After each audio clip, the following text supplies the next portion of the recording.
ख़बर ॾींदा आहियूं त एहतसाब अदालत तोशाखाना केस में अॻूणे वज़ीर आज़म नवाज़ शरीफ़ जा गिरफ़्तारी वारंट मुअतल करे छॾिया आहिनि। इस्लामाबाद जी एहतसाब अदालत महफ़ूज़ कयल फ़ैसिलो ॿुधाए छॾियो आहे। फ़ैसिले मूजिबि नवाज़ शरीफ़ 24 ऑक्टोबर ताईं अदालत में पेश न थियो त वारंट बहाल थी वेंदा। अहम ख़बरनामा सां शेयर करे रहिया आहियूं। एहतसाब अदालत तोशाखाना केस में अॻूणे वज़ीर आज़म नवाज़ शरीफ़ जा गिरफ़्तारी वारंट मुअतल करे छॾिया आहिनि। अवां ॿुधाईंदा हलूं त इस्लामाबाद जी एहतसाब अदालत महफ़ूज़ कयल फ़ैसिलो ॿुधाए छॾियो।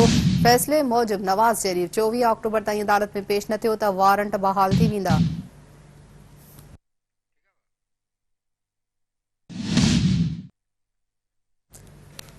इस्लामाबाद जी एहतसाब अदालत महफ़ूज़ कयल फ़ैसिलो ॿुधाए छॾियो आहे। फ़ैसिले मूजिबि नवाज़ शरीफ़ 24 ऑक्टोबर ताईं अदालत में पेश न थियो त वारंट बहाल थी वेंदा।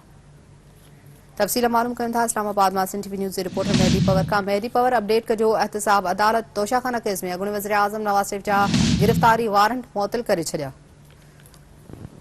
जी, एहतसाब अदालत तोशाखाना केस जो फ़ैसिलो कयल महफ़ूज़ फ़ैसिलो ॿुधाए छॾियो आहे। तोशाखाना केस में अॻूणे वज़ीर आज़म नवाज़ शरीफ़ जा ज़मानत न थियण जोगा गिरफ़्तारी वारंट मुअतल करण वारी दरख़्वास्त ते अदालत महफ़ूज़ कयल फ़ैसिलो ॿुधाईंदे अदालत जे तरफ़ां 24 ऑक्टोबर ताईं जेको फ़ैसिलो महफ़ूज़ कयो वियो आहे।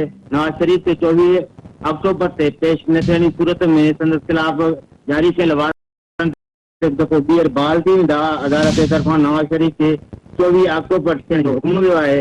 इस्लामाबाद जी एहतसाब अदालत जे जज मोहम्मद बशीर तोशाखाना केस में मुस्लिम लीग जे क़ाइद नवाज़ शरीफ़ जा ज़मानत थियण जोगा गिरफ़्तारी वारंट जेके आहिनि उन ते ॿुधणी कई, जंहिंमें नवाज़ शरीफ़ जे वकील काज़ी मुफ़्वा ऐं नेब प्रोसिक्यूटर जेके अदालत में पेश थिया। नवाज़ शरीफ़ जे वकील जेके पंहिंजो मौक़िफ़ इख़्तियार कयो त नवाज़ शरीफ़ जेको आहे 21 ऑक्टोबर ते पाकिस्तान पहुची रहियो आहे ऐं अदालत खे दरख़्वास्त आहे 24 अगस्त ताईं ज़मानत न थियण जोगा गिरफ़्तारी वारंट मुअतल कया वञनि। जंहिं ते जज जेको आहे फ़ैसिलो महफ़ूज़ कयो हो। अदालत जे तरफ़ां महफ़ूज़ कयल फ़ैसिलो जेको ॿुधायो वियो आहे, जंहिंमें 24 ऑक्टोबर ते नवाज़ शरीफ़ खे अदालत में पेश थियण जो हुकुम ॾिनो वियो आहे। ॿी सूरत में 24 ऑक्टोबर ते जेकर नवाज़ शरीफ़ अदालत में पेश नथो थिए त संदसि ख़िलाफ़ निकितल वारंट जेके आहिनि उहे हिकु दफ़ो ॿीहर बहाल थी वेंदा। अदालत नवाज़ शरीफ़ जे ख़िलाफ़ जारी कयल वारंट 24 ऑक्टोबर ताईं मुअतल करे छॾिया आहिनि। जी।